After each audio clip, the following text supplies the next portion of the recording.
ये बेटा पीडीएफ थी जो मैंने तुम्हें सेंड की थी, ठीक है, इस चैप्टर की। आई होप आपके पास आंसर्स है या जो भी है उसी हिसाब से कर लेना इनको। One of the internal factors which affect the rate of transpiration. देखो बच्चे, sunny day is not a internal factor, it is a external factor, it is a external factor. Colour of the leaf, leaf चाहे किसी colour का, उससे फर्क नहीं पड़ता है। Big size of the leaf and sunken stomata, दोनों answer एक तरह से सही है, क्योंकि अगर लीफ का साइज बड़ा होगा तो ऑटोमेटिकली क्या होगा, ट्रांसपिरेशन क्या होगी उससे ज्यादा। लेकिन अगर साइज बड़ा है और लीफ थिक हो गया तो फिर वो फैक्टर्स अलग हो जाते हैं। तो बेस्ट आंसर तुम्हारा कौन सा आ रहा है यहाँ पे, संकन स्टोमेटा। ये ट्रांसपिरेशन इंक्रीज करेगा या decrease, increase decrease, sunken stomata decrease करेगा। बेटा आप दोनों इधर हो जाओ ना, अगर नहीं दिखाई दे रहा तो। दिख रहा है पीछे? Guttation takes place through hydathodes, transpiration fastest hot dry windy. देखो टॉल ट्री स्पेशली दे रखा है इसने, तो आप क्या लिखेंगे, लेंटिसल्स। क्या लिखेंगे, लेंटिसल्स। बेटा कल एब्सेंट होने में, एब्सेंट नहीं होना यार, एब्सेंट होगे तो फिर सारी मिस हो जाएगी चीजें। ट्रांसपिरेशन बेस्ट डिफाइंड एज, देखो the word is best, the word is best. सारी पढ़ लो, सारी सही है, कोई चीज गलत नहीं है। क्यों? लॉस ऑफ वाटर भी सही है, evaporation of water from aerial surface ये भी सही है, loss of water as water vapour ये भी सही है, release of water by plant into atmosphere ये भी सही है। लेकिन इसने बोला बेस्ट, तो व्हाट इज बेस्ट, सेकंड, क्योंकि सेकंड बता रहा है वाटर नहीं है, क्या है, वाटर वेपर। दूसरा उसकी क्या हो रही है, इवेपोरेशन। तीसरा कहां से हो रही है, aerial surface of the plant. ठीक है बेटा। उसके बाद आता है आपके पास ये opening of stem, lenticels, process by which intact water loses. इसमें 2 पॉइंट आ सकते हैं, ग्यूटेशन भी और एक्सुडेशन भी। लिखा था ना कल, ग्यूटेशन भी और एक्सुडेशन भी। बाकी अपन ने क्यों रिस्क लेना है, अपने पास सौखा ग्यूटेशन है, ग्यूटेशन लिखेंगे। इंस्ट्रूमेंट पोटोमीटर, या फिर आपको और भी अच्छा लिखना है तो गैनोंग्स पोटोमीटर, कोई इशू नहीं है। A plant in which stomata are sunken nerium, ये बताया था तुम्हें, इंपॉर्टेंट है। अपरेटस फिर से Ganong's potometer. Any 2 parts of leaf which allow transpiration, stomata and cuticle, 3 ही होते हैं, स्टोमेटा क्यूटिकल लेंटिसल। लेंटिसल होता है स्टेम में, स्टोमेटा और क्यूटिकल किसमें हो गया, लीफ के अंदर। Structure in leaf that allows guttation, hydathodes, loss of water as droplets, guttation. ठीक है। Transpiration is loss of water as water vapours from the aerial parts. Closing of, shedding of leaves reduce transpiration. Transpiration helps in creating dash force, suction force and in removing excess water. जैसे chloroplast photosynthesis कराते हैं, वैसे ही हाइडाथोट्स क्या कराते हैं, guttation. Leaf spine transpiration को कम करते हैं, लेंटिसल्स ट्रांसपिरेशन करवाते हैं, जाइलम क्या करता है बच्चे, कंडक्शन या ट्रांसपोर्टेशन या एसेंट ऑफ सैप, कुछ भी लिख सकते हैं। ठीक है। वाटर एंड मिनरल्स को ऊपर की तरफ कौन लेके आता है, जाइलम। ठीक है। Most transpiration occurs during midnight, नहीं मिड डे, है ना, मिड डे। ट्रांसपिरेशन क्रिएट्स पुल और upward force, true. Wind velocity has effect on transpiration, true. Atmospheric humidity increases transpiration, नहीं, क्या करता है, decreases transpiration. Transpiration helps to cool a body of plant, true. Okay. Higher rate of transpiration is recorded on a windy day. क्या बोलोगे इसके लिए? Increase in wind velocity increases transpiration. ये तो हो गया सही आंसर। इसके साथ कुछ एक्स्ट्रा लिखना चाहो तो, the wind will take away water particles from the leaf surface, hence transpiration will increase. कहते हैं ना भाई, अगर 2 नंबर में आ जाए तो थोड़ा सा तुम्हारे पास लेंथ बन जाती है, बात तो वही लिखनी है, बट थोड़ा और एक्सप्लेन कर दोगे तो टीचर को भी ये हो जाएगा कि यार बच्चे ने सही लिखा है ना।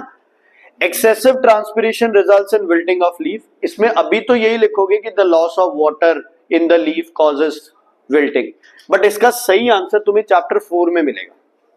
ठीक है बच्चे, तो अभी के लिए इसको सर्कल करके छोड़ दो। अब जो आंसर आप लिखेंगे वो भी इनकम्प्लीट है, तो उसमें आप प्रॉपरली लिखेंगे कि लीफ विल्ट क्यों किए हैं, कौन सा ऑस्मोसिस हुआ है, वो बेटर आंसर आएगा। सम प्लांट शो विल्टिंग, ये मैंने तुम्हें कॉपी में लिखवाया था, because rate of transpiration is more than rate of absorption of water. Okay. More transpiration occurs from a lower surface because it has more stomata. More stomata means more transpiration. More stomata means more transpiration. बेटा Dorsey ventral का क्या मतलब होता है कि ऐसे पत्ते जिनके दोनों सरफेसेस अलग अलग हो, एक जैसे ना हो. ठीक है, मैं कल लाके दिखाऊंगा, जनरली बता रहा हूं. अगर आप एक घास का पत्ता तोड़ो ना, उसका ऊपर और नीचे का सरफेस लगभग क्या होता है, सेम होता है. लगभग क्या होता है, सेम. आप एक मैंगो प्लांट का है ना, एक पीपल प्लांट का पत्ता तोड़ोगे तो ऊपर से क्या होगा बच्चे, अलग, नीचे से क्या होगा, अलग. ऊपर से ज्यादा क्या होगा, ग्रीन, नीचे से क्या होगा, कम ग्रीन, क्योंकि ऊपर वाले सरफेस में ज्यादा क्या होता है, क्लोरोफिल, नीचे में ज्यादा क्या होता है, स्टोमेटा. क्लोरोफिल क्या होता है, कम होता है. तो डॉर्सी वेंट्रल मतलब दो अलग अलग सरफेस जब होते हैं तो नीचे ज्यादा है because stomatas are more on the lower surface of the leaf. The stomata in most plant are more. Lower पे ज्यादा होने का फायदा, सनलाइट क्या मिलेगी लोअर सरफेस को, कम, तो ट्रांसपिरेशन भी क्या होगा, कम. अब इंग्लिश में बता दो, because lower surface is less expose to sunlight. Lower surface is less exposed to sunlight, hence transpiration will not be in excess. excess transpiration नहीं होगी. क्यों, क्योंकि लोअर सरफेस पे सनलाइट प्रीतंदर जी नहीं पहुंच रही है. ठीक है. Forests tend to bring more rains. Forests have lot of trees, so there will be a large amount of transpiration, large amount of water vapor in the atmosphere, which increases humidity and causes rain. ठीक है, normal answer. उसके बाद on a bright sunny day the leaves of certain plants roll up to reduce transpiration. but roll up करने से क्या कम होता है, surface area. कौन सा surface area, exposed surface area, so as to decrease transpiration by reducing the exposed surface area. so as to reduce transpiration by decreasing the exposed surface area. ठीक है, clear है बेटा. फुल नंबर बनेंगे इन questions में. 9th में जिनसे तुम डरते थे ना, अब ये और भी अच्छे क्वेश्चन हो गए तुम्हारे. एक पत्ता था जिसके दोनों तरफ लगा दिया कोबाल्ट क्लोराइड पेपर. नीचे वाला जल्दी क्या हो जाएगा, पिंक नहीं बोलना, क्या बोलना है, नीचे वाला जल्दी क्या हो जाएगा, ब्लू टू पिंक. ऊपर वाला क्या करेगा, टाइम लेगा, क्योंकि नीचे ज्यादा क्या है, स्टोमेटा. सारा ट्रांसपिरेशन भी क्या होगी, नीचे ज्यादा. ये तुम्हें पता है. ठीक है, लेकिन सिदक के मन में अब एक सवाल आ रहा है, कहता कि प्लांट भी वाटर वेपर छोड़ रहा है, हवा में भी तो वाटर वेपर प्रेजेंट है. कोबाल्ट क्लोराइड पेपर हवा की वाटर वेपर से भी तो क्या चेंज हो जाएगा, पिंक. फिर कैसे पता चलेगा कि प्लांट ने दी है उसने.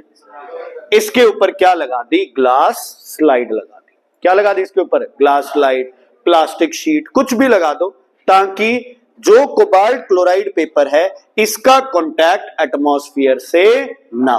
ठीक है बेटा, ठीक है. तो फालतू की चीजें दिमाग में नहीं लेके आनी. ओके, चलो. Name the colour of dry cobalt chloride paper, blue. In experimental leaf a monocot और डाइकॉट. ये डाइकॉट है. डॉर्सी वेंट्रल लीव्स तुम्हारे क्या होते हैं, डाइकॉट होते हैं. कौन से होते हैं, because the leaf has two different surfaces. और एक जो ये वेन सिस्टम होता है ना, लेटरल, ऐसे, ठीक है, ऐसे पूरे पत्ते में फैला हुआ.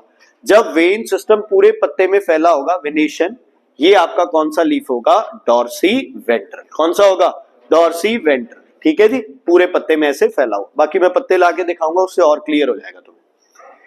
Why the glass slide placed over the dry cobalt? To prevent the contact of dry cobalt chloride paper with the atmospheric moisture or humidity. ठीक है, चलो. आफ्टर हाफ एन आवर, हमें जरूरत ही नहीं, हमें पता है नीचे वाला will change from blue to pink more quickly than the upper cobalt chloride paper. Okay, an outline sketch. A में क्या हो रहा है, जशन क्या हो गया बच्चे, डांटा सुबह सुबह, फिर बोल क्यों नहीं रहा. ए में क्या हो रहा है, ट्रांसपिरेशन, अब्जॉर्प्शन. और बी में क्या हो रहा है, conduction of water on minerals या uptake of water and minerals, simple चीज, ठीक है। जो मर्जी क्वेश्चन आ जाए, name and define a, transpiration को डिफाइन कर दोगे। Write the significance of transpiration, cooling effect and suction force, one line लिख देना थोड़ी। What do the direction see absorption of water from soil to root, conduction of absorbed water from roots to the root aerial parts of the plant। बच्चे draw NEET label diagram stomata का, बच्चे ये वाला नहीं वो वाला बनाना है, पूरे वाला, ठीक है बेटा। यहां ये इसने सक्शन फोर्स लिख रखा है, तुम्हें प्रॉपर वो करना है, फिनोमिनन एक्सप्लेन करना है, ठीक है। हाँ जी, स्टोमेटा का डायग्राम पक्का आएगा, पेपर में भी डालूंगा मैं, टेस्ट में भी परसों, स्टोमेटा का डायग्राम, ठीक है। सीक्वेंस और स्टोमेटा का डायग्राम वेरी इंपॉर्टेंट। अच्छा एक है ना, सीक्वेंस में सर ने जाइलम के बाद पैलिसेड और फिर स्पॉन्जी कर दिया, वो भी ठीक है बच्चे, पैलिसेड को इंक्लूड भी कर सकते हो। तो जाइलम के बाद आपा ने किया था स्पॉन्जी और फिर वो किया था, अगर पैलिसेड आ जाए तो जाइलम के बाद पैलिसेड फिर स्पॉन्जी और फिर जो भी हो, ठीक है। हाँ जी, बाकी सब चुप रहेंगे। हर्षरन जी, दोनों टेस्ट ट्यूब में से ट्रांसपिरेशन किस में होगी? ए में, तो बी का क्या नाम है? तू है ना अपनी हरकतें कंट्रोल कर ले, मैं चांटा मारूंगा किसी दिन। बोल बी क्या है? बोल रहा हूं यार, बी इज कंट्रोल, हरकतें कंट्रोल, ठीक है, बी इज कंट्रोल। ऑयल क्यों डाला गया? तो avoid evaporation of water. Okay, दोनों में से वजन किसका कम होगा, ए का बी का? ए का, क्योंकि क्या हो जाएगा इसमें, ट्रांसपिरेशन, ठीक है। तो इसी पे ये सारे सवाल है, सब कर दोगे। ऑयल क्यों डाला? Purpose of keeping test tube B क्यों है? क्योंकि ये कंट्रोल है, आपका कंट्रोल सेटअप है। वेट किसका कम होगा, ए का कम होगा। प्रोसेस कौन सा है, ट्रांसपिरेशन। डिफाइन कर दो प्रोसेस को, डिफाइन कर दिया, ठीक है। ये बच्चे तुम्हारा रह गया, वो दोबारा फिर करना पड़ेगा अपने में ना, पूरा चैप्टर ही हो जाए। हाँ जी, क्लियर है बेटा ये, ठीक है। ये वाला आ गया, पहले डायग्राम चेक करो, डायग्राम ठीक है। कई बार सर तेजी दिखा देते हैं, ये नहीं दिखाते डायग्राम में, और पूछ लेते हैं कि डायग्राम सही है या इसमें कोई गलती है। तो तुम बताओ इसमें गलती है, पॉट को किससे कवर करना चाहिए था, किससे? क्लॉथ से, पॉलिथीन से, किसी से भी, पेपर से। अब ये पानी है, टेस्ट किससे करोगे? कोबाल्ट क्लोराइड पेपर, क्या हो जाएगा, ब्लू टू पिंक, ये जरूर लिखना है, क्या हो जाएगा, blue to pink. Cobalt chloride paper dry डालोगे या मॉइस्ट? ड्राई, मॉइस्ट होते ही क्या हो जाएगा, पिंक, ठीक है। अच्छा इसको सनलाइट में रख दिया तो वाटर वेपर्स क्या बनेंगी, ज्यादा। फालतू 5-4 क्वेश्चन बनते हैं। चलो, name the process, transpiration define कर दिया। Why was the pot covered? ताकि इवेपोरेशन और वो क्या ना हो जाए, mix. Suggest a suitable control, plant की जगह क्या रख दो, एक वुडन स्टिक, क्या रख दो, एक वुडन स्टिक।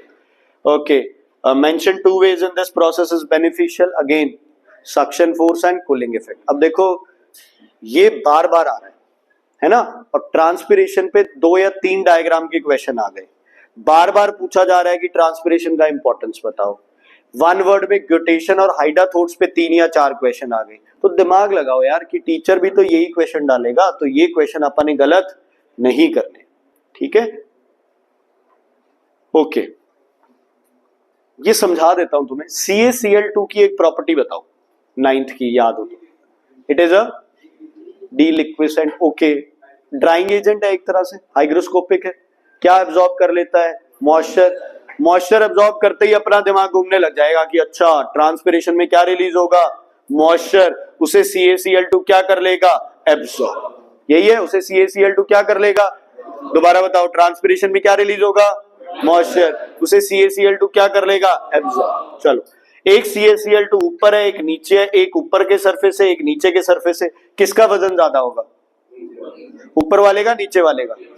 क्यों? क्योंकि नीचे ज्यादा क्या होगी, ट्रांसपिरेशन, तो ज्यादा पानी एब्जॉर्ब कौन करेगा, नीचे वाला CaCl2। ऊपर वाला ज्यादा पानी एब्जॉर्ब नहीं करेगा, क्यों? क्योंकि ऊपर ज्यादा पानी रिलीज नहीं होगा, ठीक है बच्चे। What is the purpose of keeping CaCl2? It absorbs moisture। दोनों में से वजन किसका ज्यादा, नीचे वाले का, because more transpiration occurs from the lower surface of a leaf बच्चे।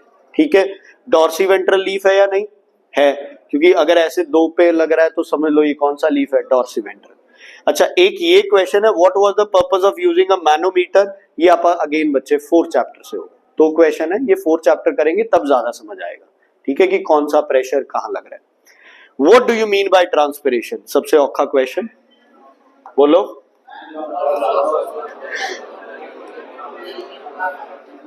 गलत बता रहे हो, सही करके बताओ। Transpiration is the loss of water. बच्चे नंबर कट जाने हैं वहां पे और फिर मुंह बना के बैठ जाओगे।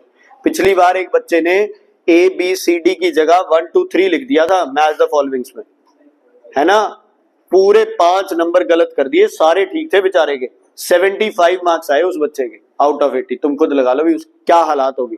और पढ़ने वाला बच्चा तो 1 नंबर के पीछे ही रोने लग जाता है। 5 नंबर और ऐसे क्रॉस मार दिया, कहते ना ए बी सी डी लिखना था, तूने 1 2 3 क्यों लिखा। कहीं ना कहीं सर भी ठीक है कि यार बोर्ड में कोई नहीं आएगा तुम्हें सुधारने के लिए, तो पहले से ही अपनी गलतियां ना करो। चलो एक क्वेश्चन करो बच्चे।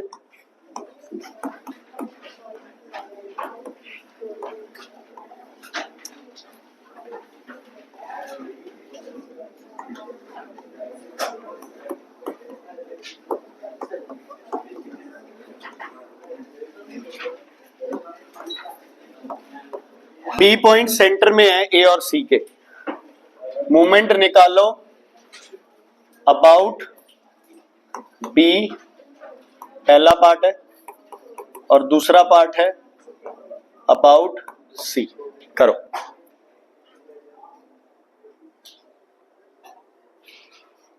बी को पाइवट मानना है पहले में। बी का डिस्टेंस कितना होगा ए से, 10 सेंटीमीटर है, तो किसमें चेंज करना पड़ेगा, मीटर। करो बच्चे, कोई नहीं गलत कर दो, कोई बड़ी बात नहीं है यार, सही नहीं होता तो गलत कर दो, कोई इशू नहीं है। कॉपी नहीं है तेरे पास, तू लक्षण से मत कर, ठीक है ना। मैं जान निकाल दूंगा इस बार अगर वो परफॉर्मेंस वो 9th वाली दी तो।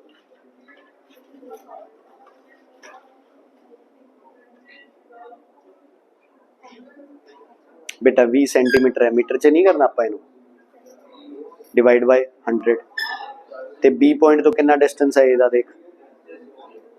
हाँ तो फिर 20 क्यों लिया।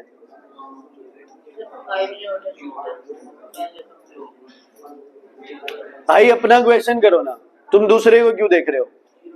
सबसे पहले बी फिक्स्ड है, बी पे पहले किसकी वजह से होगा, मोमेंट ऑफ फोर्स। बोलो किसकी वजह से होगा moment of force, due to A. कितना होगा 10 इंटू बी का डिस्टेंस कितना रह गया बोलो 10, तो 10 अपॉन 100, 0 0 0 0 कितना आ गया 1 न्यूटन मीटर। देखो ए कैसे घुमाएगा इसे, क्लॉकवाइज एंटी क्लॉकवाइज, क्लॉकवाइज, तो साइन क्या आएगा minus. Moment of force due to C, C पे कितनी फोर्स है 50, सी का डिस्टेंस कितना है बच्चे 10, डिवाइड बाय 100, 0 0 कैंसिल, कितना आ गया 5 न्यूटन मीटर। पहले देखो कौन सी है फोर्स, क्लॉकवाइज एंटी क्लॉकवाइज, कौन सी एंटी क्लॉकवाइज। प्लस करोगे आंसर क्या आएगा +4 न्यूटन मीटर, मतलब कौन सी डायरेक्शन एंटी क्लॉकवाइज। नहीं समझ आया तो पूछो। देखो बच्चे ये बी पॉइंट फिक्स है, इधर फोर्स लगेगी तो किवें घुमाओगी ਇਹਨੂੰ क्लॉकवाइज, और इधर फोर्स लगेगी तो कैसे घुमाएगी एंटी क्लॉकवाइज। तो दोनों को ऐड कर दिया तो +4 आ गया, -1 +5 +4। बेटा नहीं समझ आया दोबारा पूछ लो, मैं रिक्वेस्ट कर रहा हूं तुमसे, नहीं समझ आया, ये बेसिक है, यही नहीं समझ आया तो आगे सब गड़बड़ हो जाएगी। एक ही फॉर्मूला लगाना है, force into perpendicular distance, force into perpendicular distance. आगे बढ़े, हाँ जी बेटा ये वो टॉपिक करना पड़ेगा फिर समझ। वैसे अभी के लिए सुन लो, ये बी पॉइंट है ना, देखो बी को फिक्स मान लो, ये लगाई फोर्स, क्या डायरेक्शन बन रही है एंटी क्लॉकवाइज, इधर लगाई फोर्स क्या बन रही है क्लॉकवाइज। ये क्लियर हो गया बच्चे इतना पार्ट, बेटा क्लियर है यस या नो। आगे अपन किस पॉइंट को फिक्स मान लेना है सी को, ये हो गया मेरा सी पॉइंट फिक्स।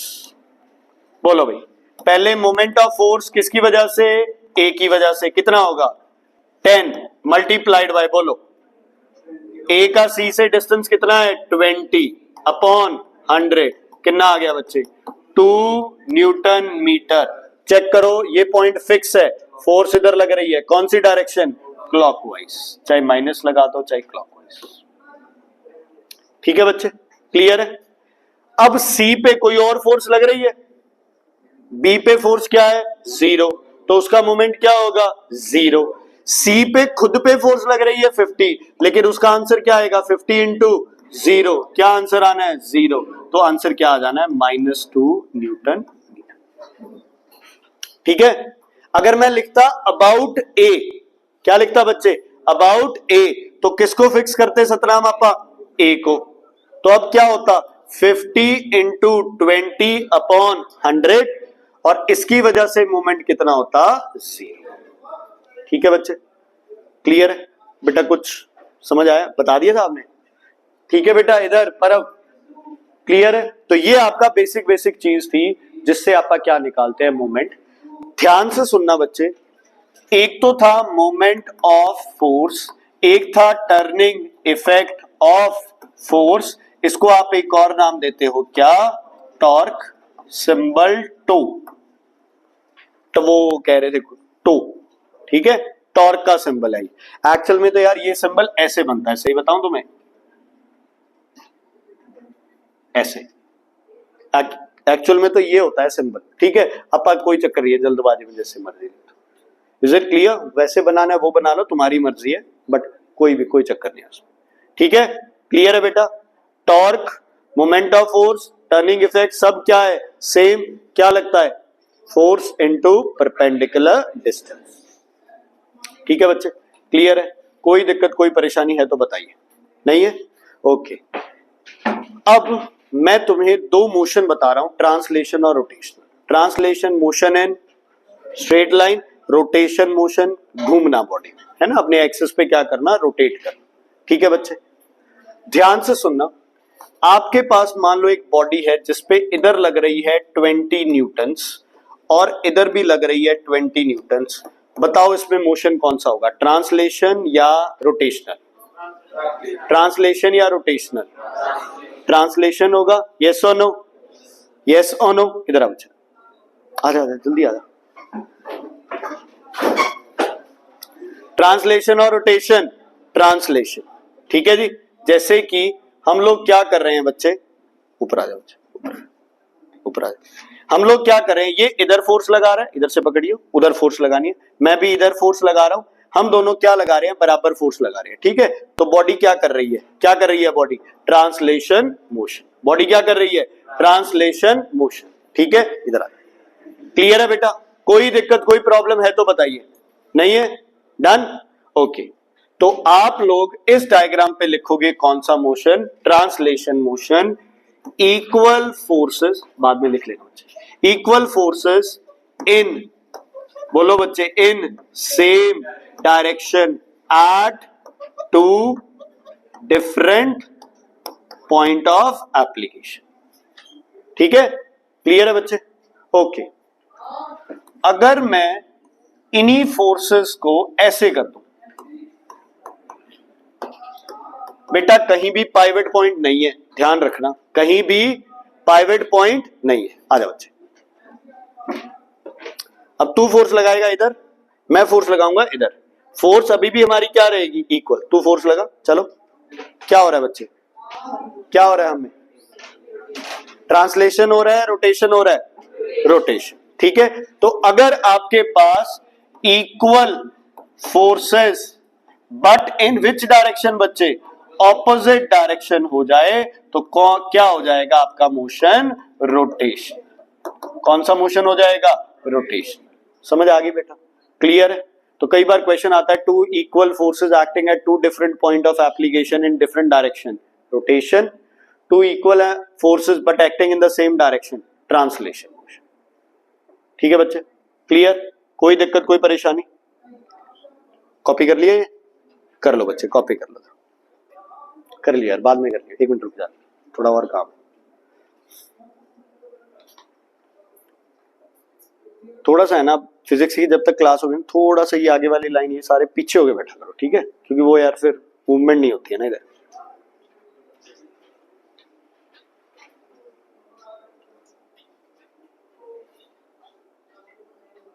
आगे बढ़े? चलो अब केस लेके चल रहे हैं। इधर फोर्स क्या लगा रहे हैं आप 40 न्यूटन्स और इधर फोर्स लगा रहे हैं आप 20 न्यूटन्स। मैं फिर से कह रहा हूं पाइवट पॉइंट अभी भी मैंने फिक्स नहीं किया। देखो पाइवट पॉइंट फिक्स कर दूंगा फिर तो अपने को पता है यार बॉडी ने क्या करना है, रोटेट ही करना है फिर तो, है ना। आ जाओ, तू अपने हिसाब से फोर्स लगाइयो, ठीक है, तू अपने हिसाब से फोर्स लगाइयो, मैं फोर्स ज्यादा लगाऊंगा, ठीक है। 1 2 3 पहले हम बराबर फोर्स लगाएंगे तो कौन सा मोशन होगा, ट्रांसलेशन।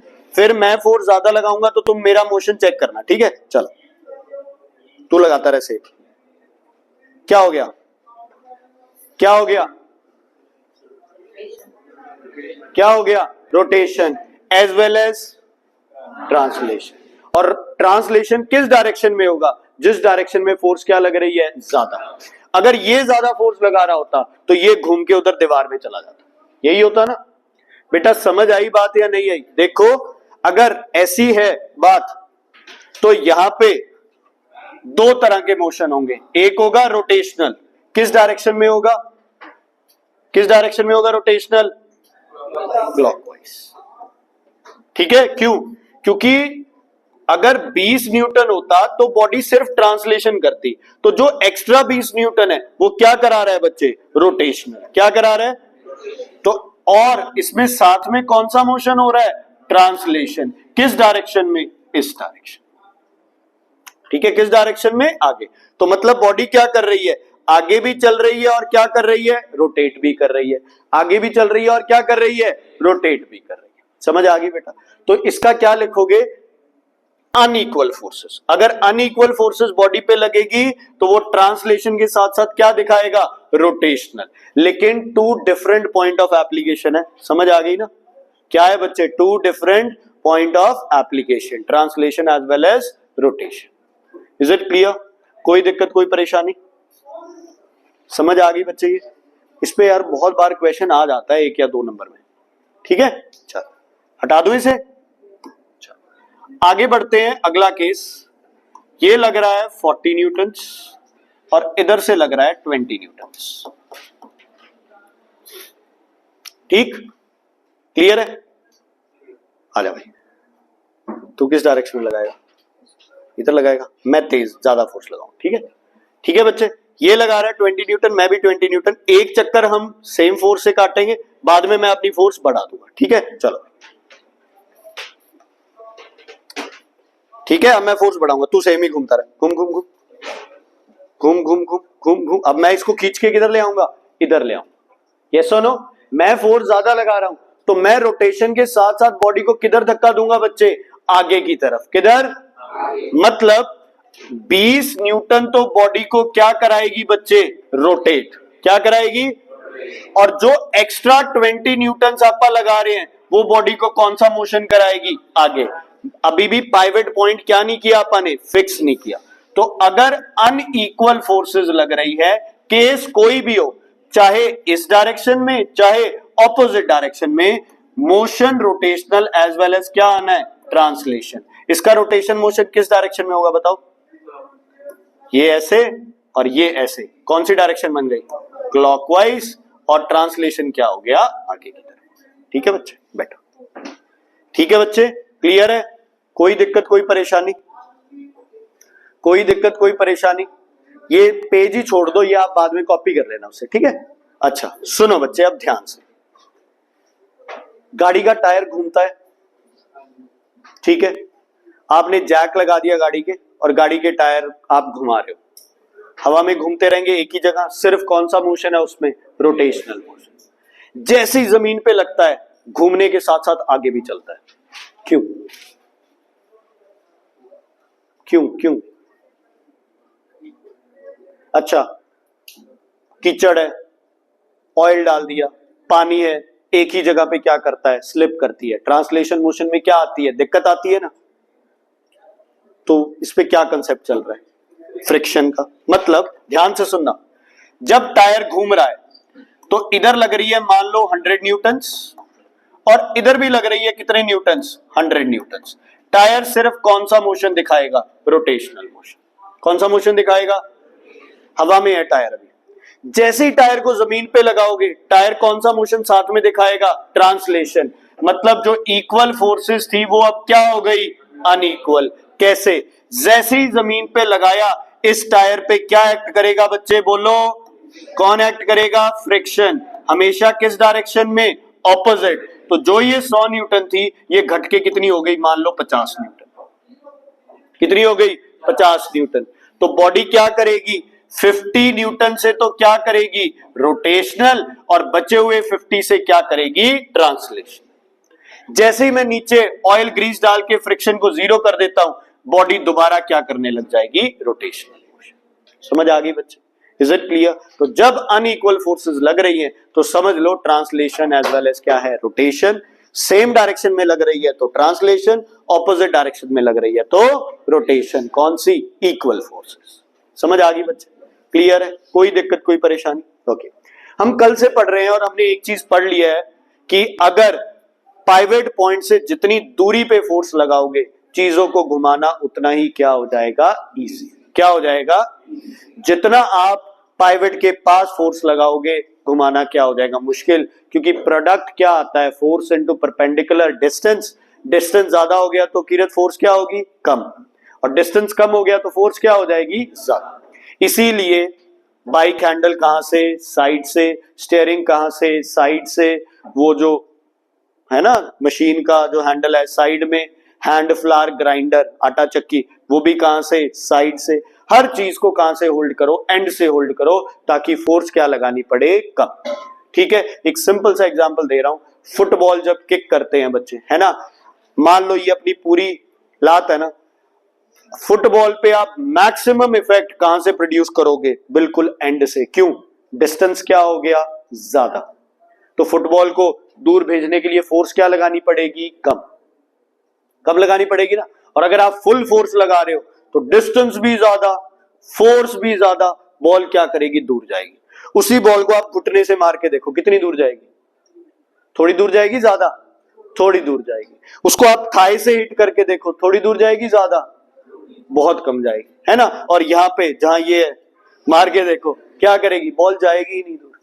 क्यों, क्योंकि डिस्टेंस क्या हो गया, जीरो। डिस्टेंस क्या हो गया, जीरो। समझ गए, हर जगह ये पॉइंट रहना चाहिए दिमाग में।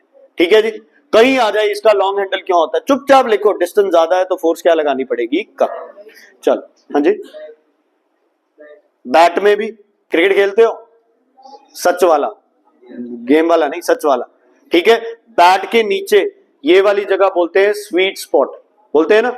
यहां बॉल लगे तो कितनी बड़ी आवाज आती है और बॉल क्या करती है, बहुत दूर तक जाती है ना। जितनी ऊपर बॉल लगेगी उतनी बॉल पे फोर्स क्या लगेगा बच्चे, कम लगेगा। क्या फोर्स लगेगी, कम लगेगी। ठीक है बच्चे, क्लियर है, कोई दिक्कत कोई परेशानी। चलो, जब हम डोर खोलते हैं तो कौन सा मोशन होता है, टर्निंग मोशन। एक फोर्स लगा रहे हम इस डायरेक्शन में। हमने हमेशा पढ़ा है कि every action has equal and opposite reaction. तो डोर खोलते हुए एक रिएक्शन फोर्स भी लग रही है, पता नहीं कहां पे।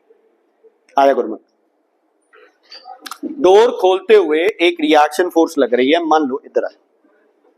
इस पे विश्वास है भाई ये सच बताएगा, नहीं। अपने दोस्त साथी क्लासमेट पे कभी विश्वास छोड़ दे, छोड़ दे। अगर ये चुभे ना तेरे तो मेरे को बता दियो, ठीक है। मैं फोर्स नहीं लगाऊंगा यहाँ पे, चुभे तो बता दियो, ठीक है। मान लो ये डोर हैंडल वाला केस है, या ये मैं इसको घुमा रहा हूं, ठीक है। चलो मैं फोर्स लगा, तेरे चुभे तो बता दियो, मैं फोर्स नहीं लगाऊंगा। चुभ रहा है, अरे मतलब पता चल रहा है कि फोर्स लग रही है अंदर की साइड, ठीक है। अगर मैं यहां फोर्स लगा रहा हूं तो अगर नोटिस करें तो ये हिस्सा कहां जा रहा है, अंदर की तरफ जा रहा है ना। मतलब अगर यहां फोर्स लग रही है तो एक फोर्स यहां भी लग रही है। मैं फोर्स किधर लगा रहा हूं बच्चे, आगे, तो ये फोर्स किधर लग रही है, पीछे की तरफ लग रही है ना। ओके, अब मैंने पूरा सीधा खड़ा रखा, ठीक है, होल्ड करियो। मैंने पूरी फोर्स लगा रखी है तेरी तरफ, ठीक है। अब बताना क्या कुछ फोर्स कम हुई है, हुई है ना। जब मैं फोर्स इधर लगा रहा हूं तो इसमें फोर्स लगनी क्या हो गई, कम। मतलब फोर्स किस डायरेक्शन में लग रही है, ऑपोजिट डायरेक्शन में। तो हमेशा आप सोच रहे हो एक फोर्स लग रही है, एक नहीं लग रही, कितनी फोर्सेस लग रही है? दो। लेकिन इस फोर्स को कंसीडर क्यों नहीं करते?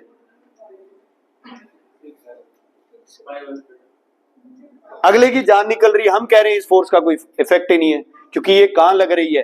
पाइवेट पॉइंट पे। इसका क्या होगा? Force into perpendicular distance. इधर परपेंडिकुलर डिस्टेंस कितना होगा बच्चे? 0। तो फोर्स का इफेक्ट क्या हो जाएगा? 0।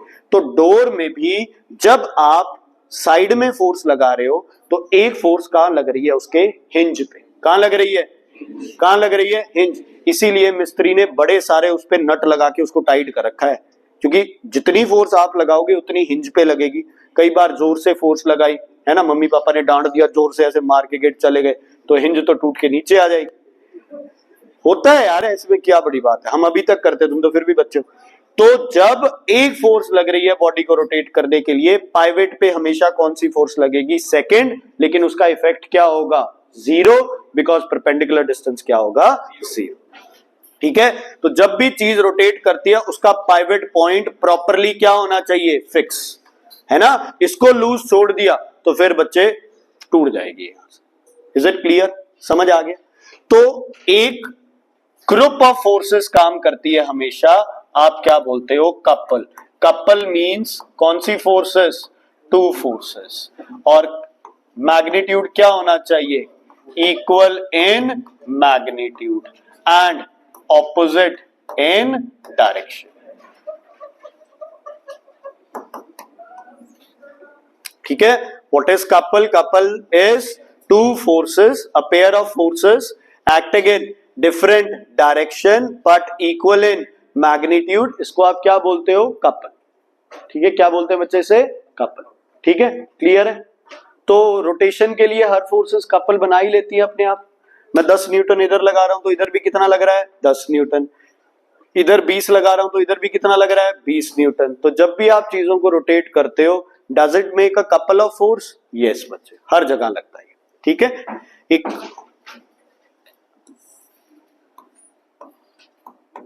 10 न्यूटन्स, 5 न्यूटन, क्या ये कपल है? नहीं है। क्यों नहीं है? ठीक है जी, मान लो ये है मेरा पाइवेट पॉइंट, ये डिस्टेंस है मेरा 2 मीटर्स और ये डिस्टेंस है मेरा 3 मीटर्स। जल्दी करो, ए पॉइंट के अबाउट मोमेंट बताओ कितना होगा?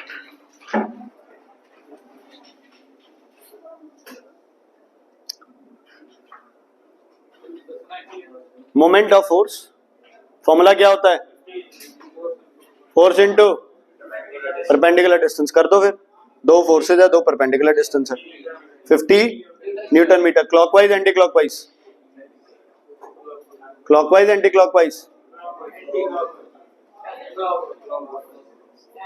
हो सकता है बच्चे पिछड़ी दी घड़ियां पुठियां चलने लग जाए। ये है ना सबसे बड़ी गलती होती है क्लॉकवाइज एंटी क्लॉकवाइज की, ध्यान रखना, ये बहुत बड़ी गलतियां करते हैं हम। ये हो गया? चलो, तुम लोगों ने ये पार्ट ऐसे किया होगा, ध्यान से सुन लो। तुमने किया होगा 10 into 2 equals to 20, 10 into 3 equals to 30, total कर दिया 50। ये भी माइनस, ये भी माइनस, ये भी माइनस। देखो, जब कभी कपल हो, फोर्सेस का क्या बने? कपल बने, तो इसका एक और इजी फॉर्मूला है। क्या है? Either force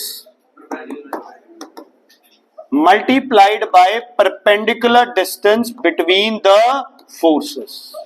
between the forces, इसको बोलते हैं moment of couple. Moment of couple. लेकिन ध्यान रखना, दोनों फोर्सेस क्या होनी चाहिए? इक्वल। दोनों कहां लगनी चाहिए? ऑपोजिट डायरेक्शन में। तो सीधा कर दो, 10 इंटू 5 कितना हो गया? -50 न्यूटन मीटर। तो क्या लिखेंगे? 50 newton metre. Which direction? Clockwise, क्योंकि ये इधर और ये इधर। ठीक है बच्चे? ठीक है, कर वैसे भी सकते हो, आंसर सेम आना है। किसी को लगता है भाई यार ये तो औखा है, मैं तो वैसे करूंगा, आंसर सेम आना है। ठीक है बच्चे, क्लियर है? मान लो ए पाइवेट पॉइंट इत्थे आ गया, हुण भी आंसर की रहना है बच्चे? सेम ही रहना है। अब भी आंसर क्या रहना है? सेम भी रहना है। दोनों में से कोई भी फोर्स 10, और दोनों फोर्स के बीच का डिस्टेंस 5, आंसर क्या आना है 50 आना है। समझ आ गई?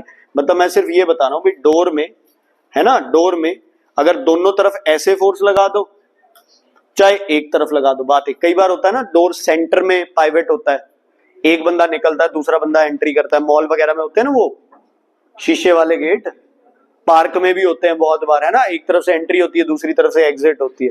तो वो गेट में भी मोमेंट क्या रहना है, सेम रहना है, चाहे गेट को ऐसे खोल लो चाहे ऐसे गोल खोल लो, कोई फर्क नहीं पड़ना है उसमें।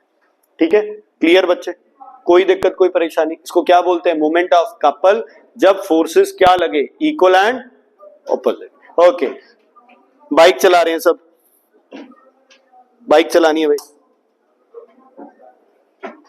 दुनिया में पहले इंसान हो जो ऐसे बाइक चलाते हो। बाइक चला रहे हो, स्कूटी चला रहे हो भाई, bike scooty, bike scooty, handle पकड़ो, बाइक स्कूटी पकड़ लिया हैंडल, राइट घुमाओ स्कूटी को, राइट टर्न करो, राइट, ये होगा ना राइट। हाथों की मूवमेंट देखो बार बार करके, एक अगर आगे जा रहा है तो दूसरा हाथ पीछे जा रहा है ऑटोमेटिकली, तो कपल बन रहा है ना ऑटोमेटिकली।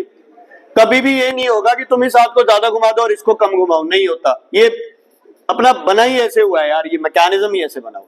ठीक है, गाड़ी चला रहे हो, गाड़ी चला रहे हो, है ना, ये देखो मूवमेंट देखो, है ना। जब बेटा छोटे बच्चे थे, जब गाड़ी चलानी नहीं आती थी, कितने तुम में से हो गए गाड़ी पे ट्रैक्टर बैठ के किया हुआ ना, देखो मूवमेंट क्या, बच्चा क्या कर रहा है, देखो फिजिक्स के साथ जोड़ो ना भाई, बच्चा क्या कर रहा है, घुमा रहा है ना ऐसे, मतलब एक क्लॉकवाइज जा रहा है तो दूसरा, मतलब सॉरी एक राइट साइड जा रहा है तो दूसरा क्या जा रहा है, लेफ्ट, लेकिन रोटेशन क्या हो रही है, सेम। मतलब किसी भी रोटेशन के लिए दोनों एंड्स पे जो फोर्स लग रही है वो किस डायरेक्शन में लगनी चाहिए, ऑपोजिट। किस डायरेक्शन में, किस डायरेक्शन में, ऑपोजिट। बॉटल का ढक्कन खोल रहे हो तुम, ठीक है, ऐसे लगाते हैं ना फोर्स, ये देखो उंगलियां किधर है, पीछे, ये किधर है, आगे, है ना। तो ये क्या है आपके पास, कौन सा मूवमेंट है, कपल। अच्छा, अब एक बच्चा क्या कर रहा है, आप इस ढक्कन को ऐसे खोल रहे हैं, खोल रहे हैं ना, मैं ऐसे, अच्छा इसी को अगर मैं ऐसे खोलूंगा तो सौखा खुलेगा, औखा खुलेगा, औखा। क्यों, दो फोर्स लगाओगे तो क्या बन गया, ये कपल, आधा ये खोल रही है ढक्कन, आधा इधर वाला खोल रहा है, और फोर्स क्या लगानी पड़ रही है अपने को, कम। अगर ऐसे फोर्स लगाओगे तो फोर्स क्या लगानी पड़ेगी, ज्यादा। क्या लगानी पड़ेगी, ज्यादा। कोई भी, इवन अगर आप लॉक कर रहे हो, चाबी, चाबी को भी कैसे घुमाते हैं, ऐसे, हर जगह तुम्हारी क्या होगी, एक इधर है तो दूसरा इधर है, तो दो ऑपोजिट फोर्स लग रही है तो मोशन ऑफ रोटेशन क्या रहेगी, सेम। मान लो तुम क्या करे, तुम कह रहे हो ना भाई ये भी हाथ आगे जाएगा ये भी आगे जाएगा, बताओ गाड़ी मुड़ेगी, नहीं मुड़ेगी ना गाड़ी, क्यों, क्योंकि क्या होनी चाहिए, ऑपोजिट इन डायरेक्शन। अगला टॉपिक लिखो, इक्विलिब्रियम। Equilibrium,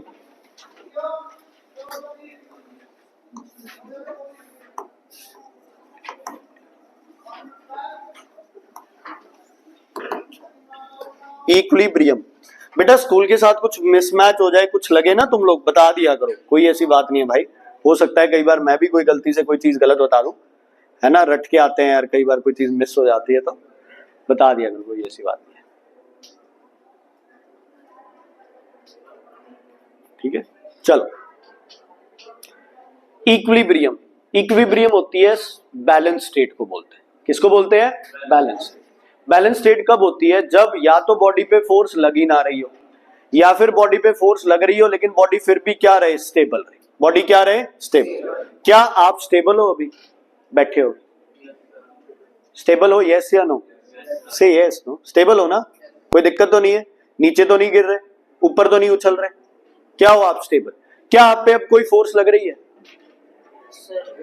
yes. कौन फोर्स एक्ट कर रहा है, किस डायरेक्शन में, नीचे, ओके। तो आप नीचे क्यों नहीं गिर रहे हो,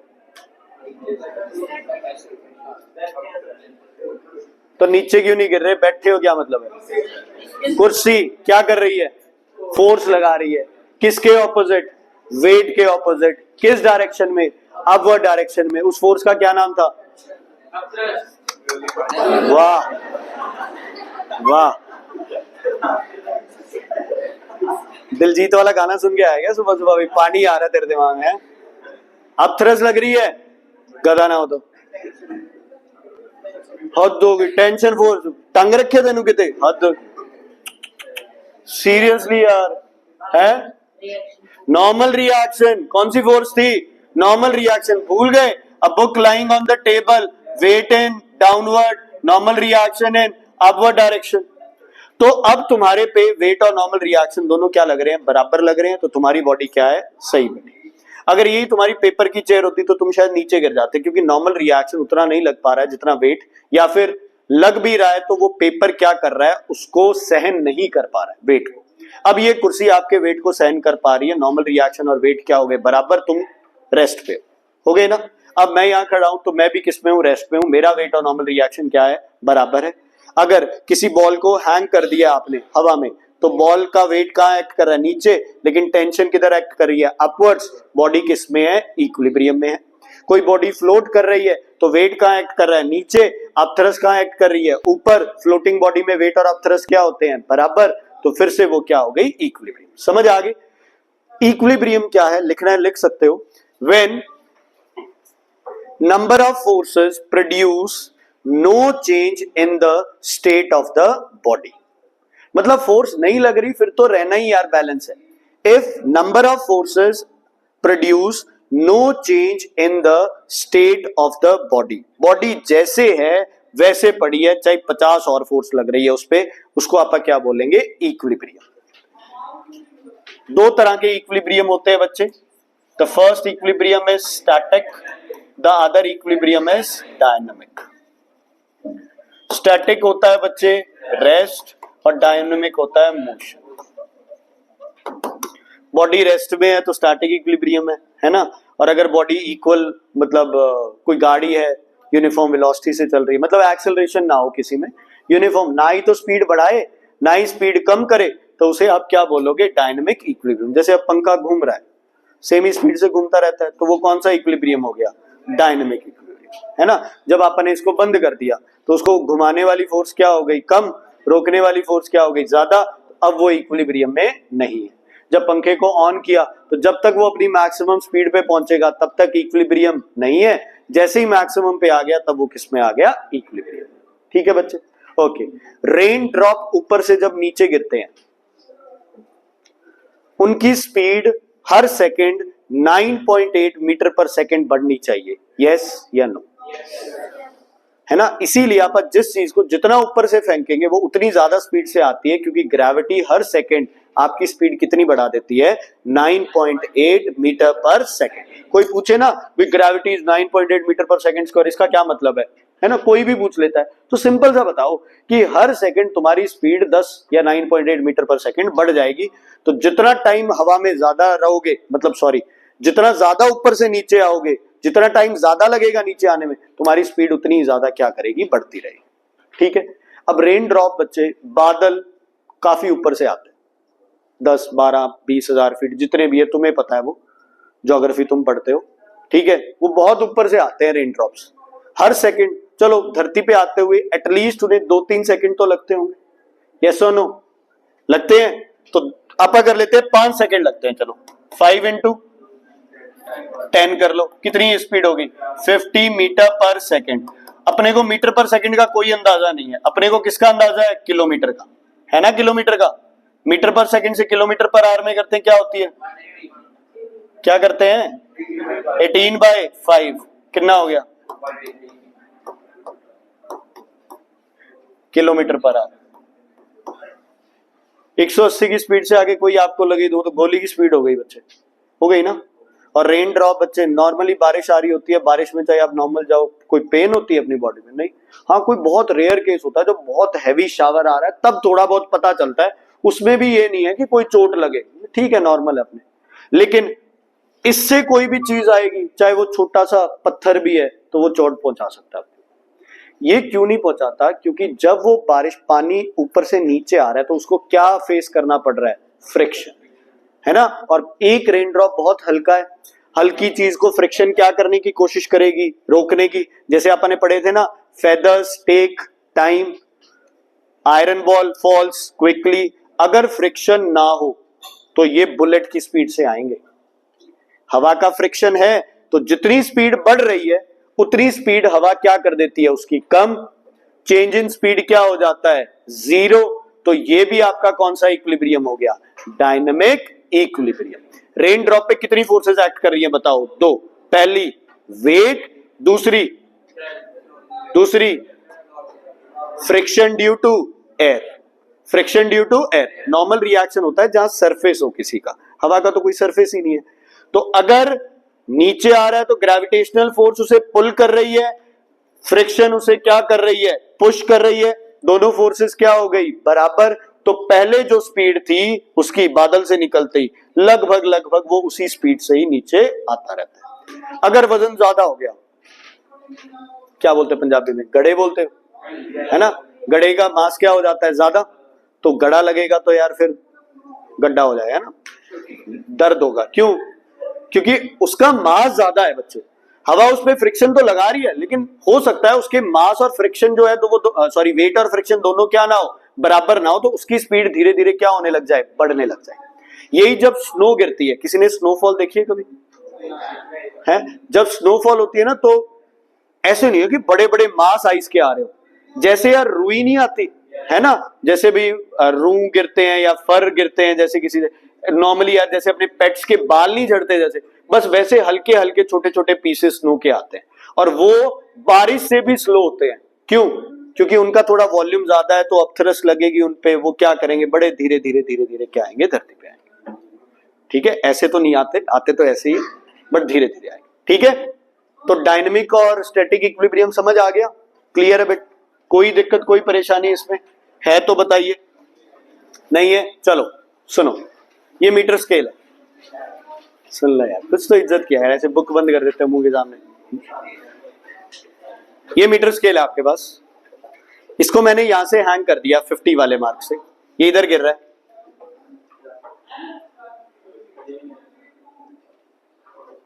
वो तो मैं पकड़ लूंगा इसे। हाँ जी, ठीक है, ये बैलेंस हो गया लगभग, ये 50 वाले मार्क पे बैलेंस हो गया। क्या इस पे फोर्सेस लग रही हैं आप, यस या नो?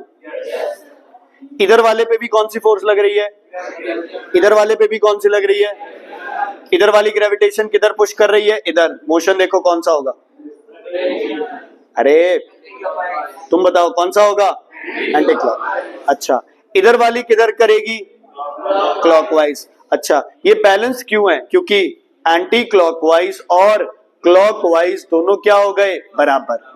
अगर ये +20 है तो ये कितना है, -20, टोटल क्या हो गया, 0। बॉडी किस में है, इक्विलिब्रियम।